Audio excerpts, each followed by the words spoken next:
Oui, d'accord.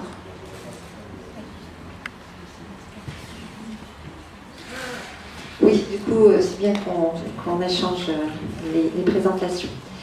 Donc, évidemment, sur la question de la subjectivité, moi, je vais vous parler de ce que c'est la réponse à une recherche. Donc, sur la question de qu'est-ce qui va faire subjectivation pour l'enfant.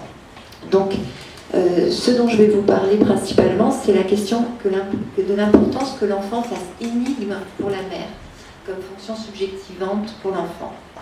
Donc, cette question s'est immédiatement posée plus précisément sur des lieux où j'ai travaillé de manière presque voilà, j'ai un attachement très particulier pour ces lieux, qui sont ces lieux d'accueil enfants-parents, où on accueille de nombreux parents avec, on peut observer également des différentes pratiques de maternage, alors qui sont souvent, il y a quand même une recherche de la part des parents d'un savoir autour de ces pratiques, qui soit scientifique ou qui s'appuie sur des croyances mythiques ou sociales.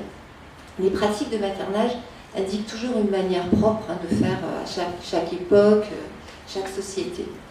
Et chaque culture crée des réponses, globalement, qui sont toujours mythiques. Et ces mythes sont un ensemble de croyances qui sont généralement pas données comme des vérités. C'est-à-dire que ça permet toujours un cadre relativement souple dans lequel chacun peut amener un petit bout de sa vérité.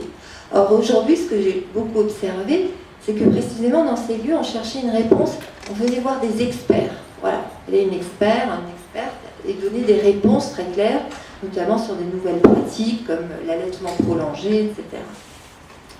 Seulement, ce que j'ai pu observer, c'est que malgré les réponses qui pouvaient être apportées, qui sont du côté des conseils souvent, les parents ne se satisfont pas de ces réponses et continuent à s'interroger et les interrogations perdurent. C'est là que j'ai commencé à me poser la question de l'énigme. Et puis j'ai commencé à me dire qu'il existe dans le positionnement maternel un point de structure qui est relatif à l'énigme et qui conditionnerait la subjectivité de l'enfant. Alors, cette question de l'énigme, elle n'est pas nouvelle. Bernard Gols nous en a un petit peu parlé d'une certaine manière.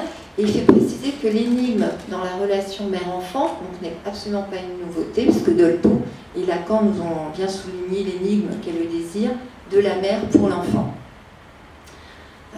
Donc, cette question-là, c'est effectivement, l'enfant se demande ce que lui veut sa mère, ce que Bernard vient de développer, et ce grand autre, en quelque sorte, pour les lacaniens, dont il dépend pour sa survie, quitte parfois à se glisser dans la demande qu'il peut avoir.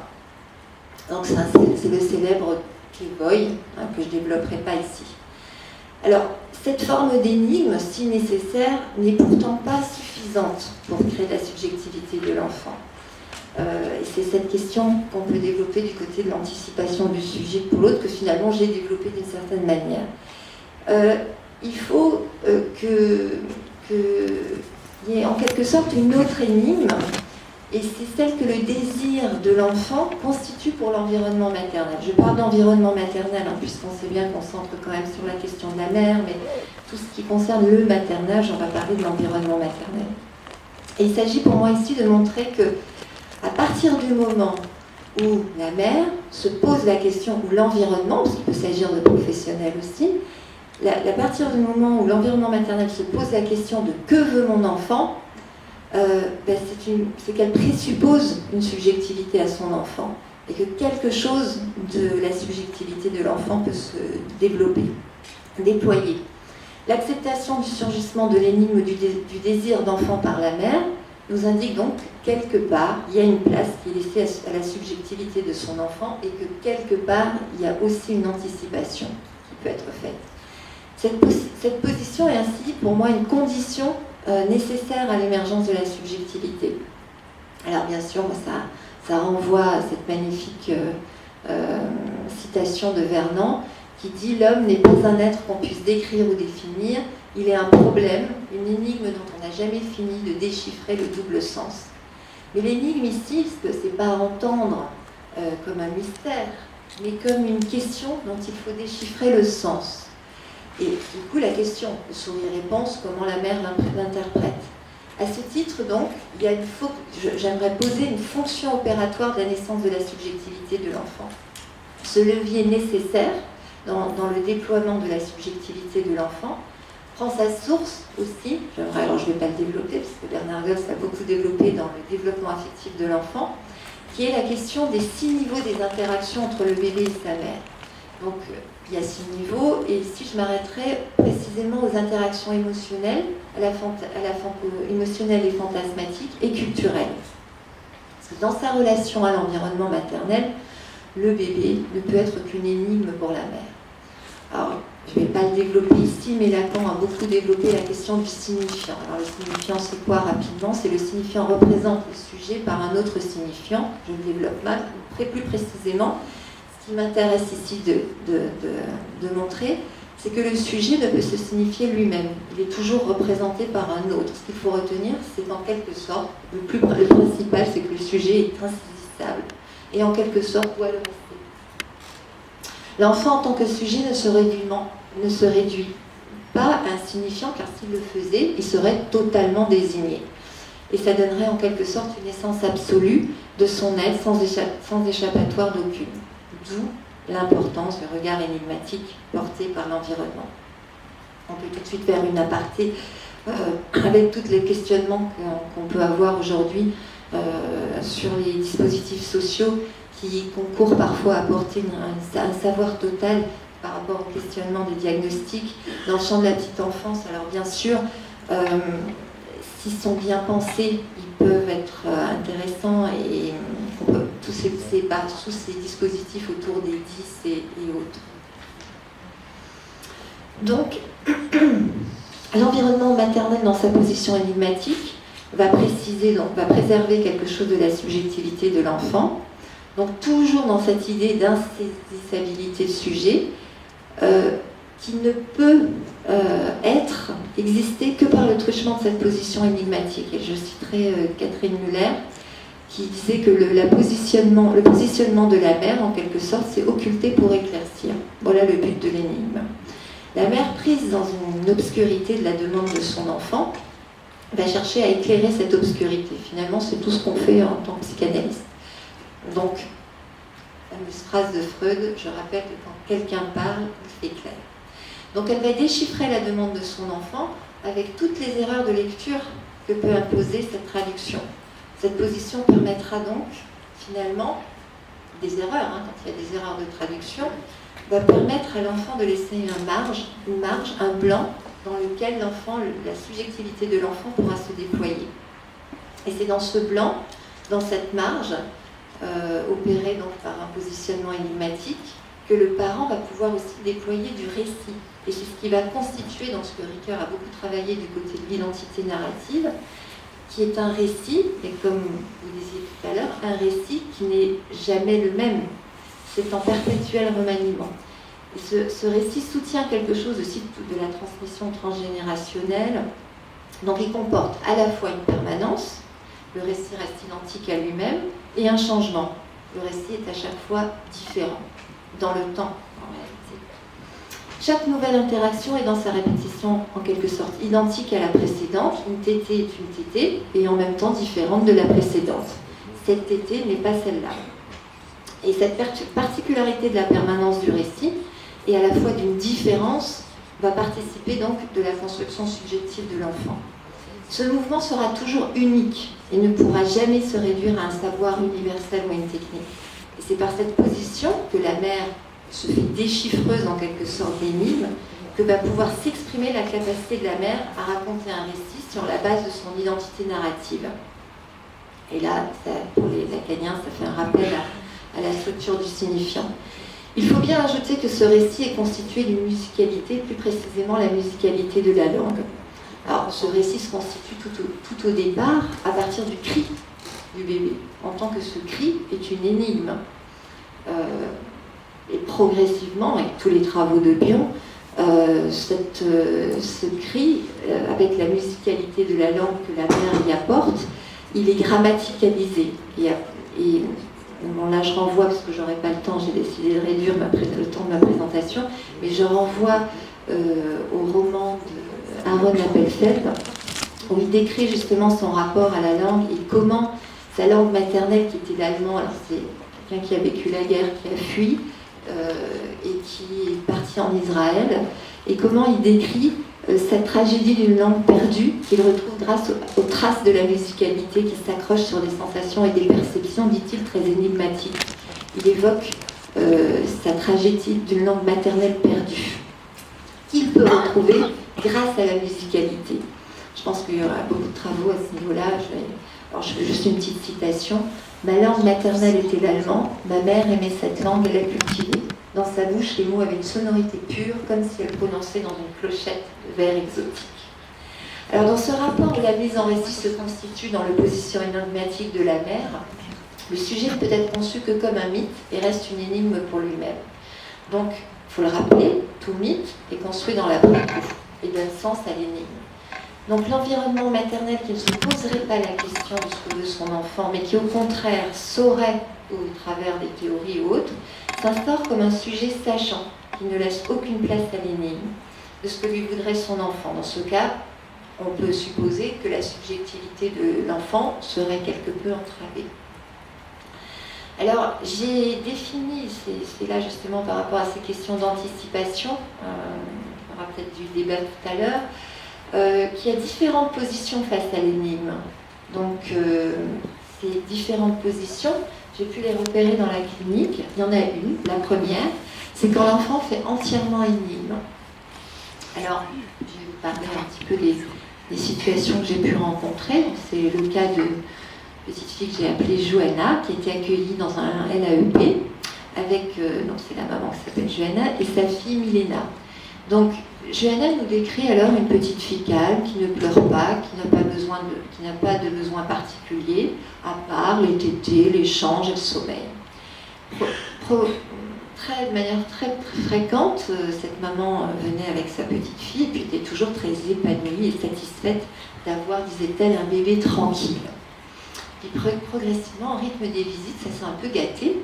Et il s'avère qu'aux 3 mois de cette petite fille que j'ai prénommée Milena, ses pleurs devenaient de plus en plus importants.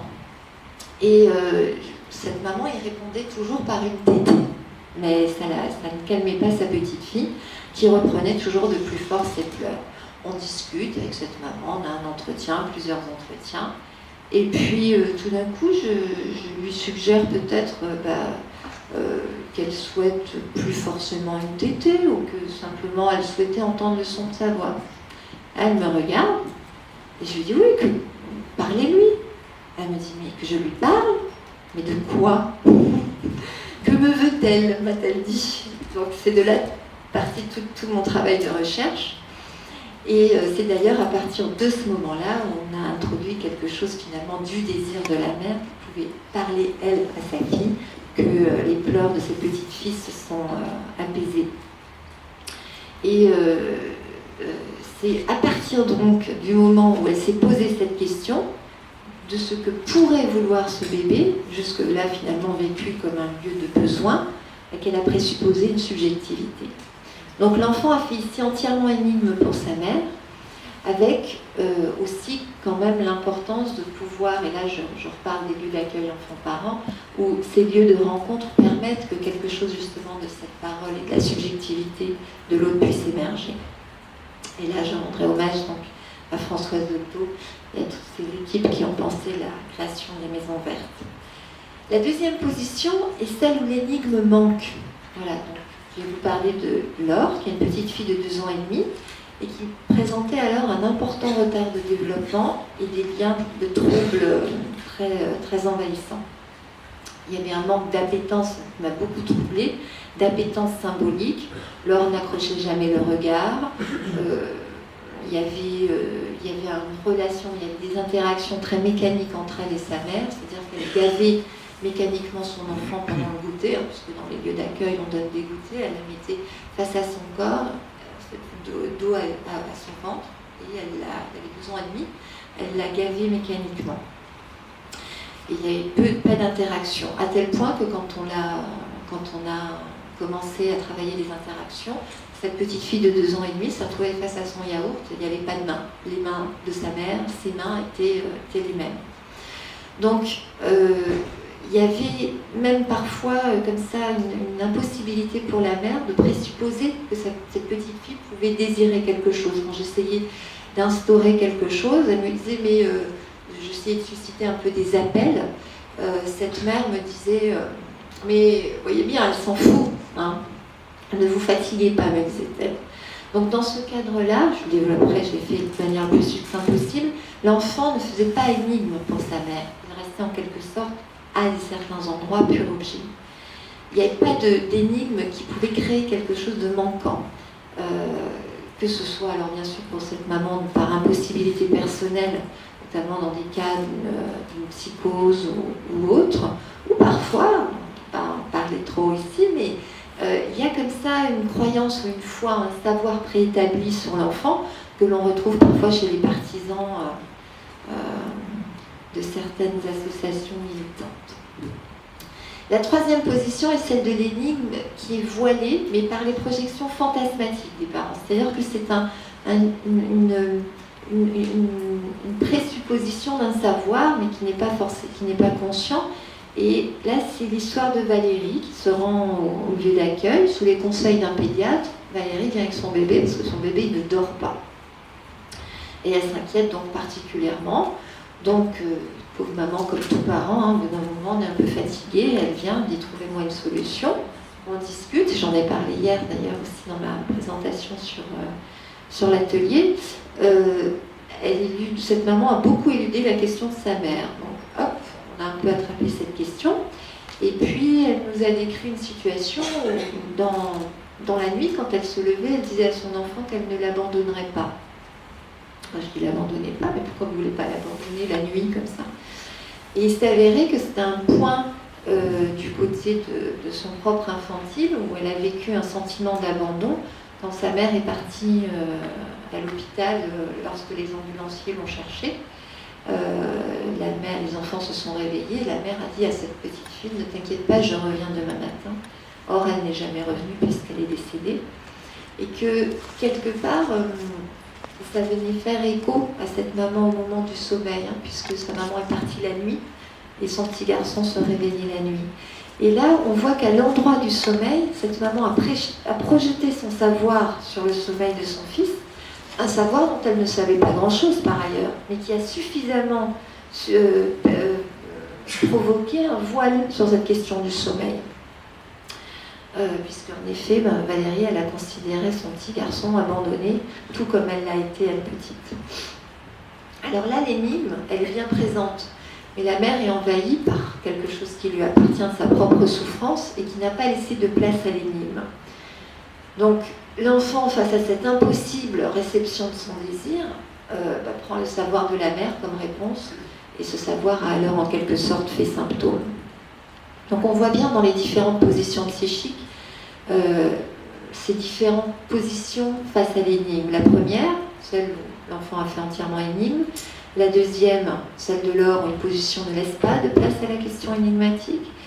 Et on pourrait même dire que l'énigme est fort close, en quelque sorte. Et la dernière position, où un savoir lié au refoulement vient voiler la question de l'énigme par rapport aux symptômes infantiles. Donc, je viens montrer ici comment l'enfant fait énigme pour la mère, et c'est alors donc qu'elle lui suppose un désir, lui permettant en quelque sorte d'entrer dans un processus de subjectivation. Et que effectivement, on peut se poser la question de qu'est-ce qui se passe quand elle l'ignore, donc dans le cas de l'or, où quelque part la subjectivité de l'enfant elle se déploie avec une certaine souffrance. J'aimerais faire un lien aussi sur cette question de l'énigme sur les interactions culturelles ou mythiques, qui sont donc toutes les questions relatives à toutes les représentations sociales d'un groupe. Quand le discours du social vient voiler la question de l'énigme de l'enfant pour la mère. Donc ces discours concernent tous les discours aujourd'hui sur la périnatalité et le savoir scientifique. Ça va, Jean-Paul ? En effet, le savoir objectivable de la science et de la technique vient faire voiler sur la question de l'énigme. Et on est souvent, ce savoir vient souvent parfois objectiver l'enfant comme un objet parfois d'éducation, mettant justement sa subjectivité à mal. Donc la culture a une forte implication sur cette subjectivité, et Lacan en avait pris la mesure. Alors, je vais aborder ce que Lacan a travaillé quand même sur cette question de fonction du chant et de la parole, parce que ça me paraît très très important de voir comment le sens, comment Lacan introduit, comment le sujet perce son sens dans les objectivations du discours. Et aujourd'hui, on en souffre quand même beaucoup. Et il dit: c'est là l'aliénation la plus profonde du sujet dans la civilisation scientifique. Aliéné au discours objectivant, le sujet moderne oublie sa subjectivité.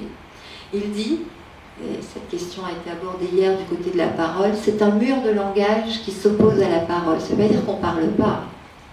C'est dans ces discours objectivants que les propositions qui sont faites du côté du savoir médical de la périculture, mais là encore je ferai un lien avec toutes les nomenclatures dyspraxie, dyscalculie, HPI, enfant précoce, hyperactivité que proposent les institutions.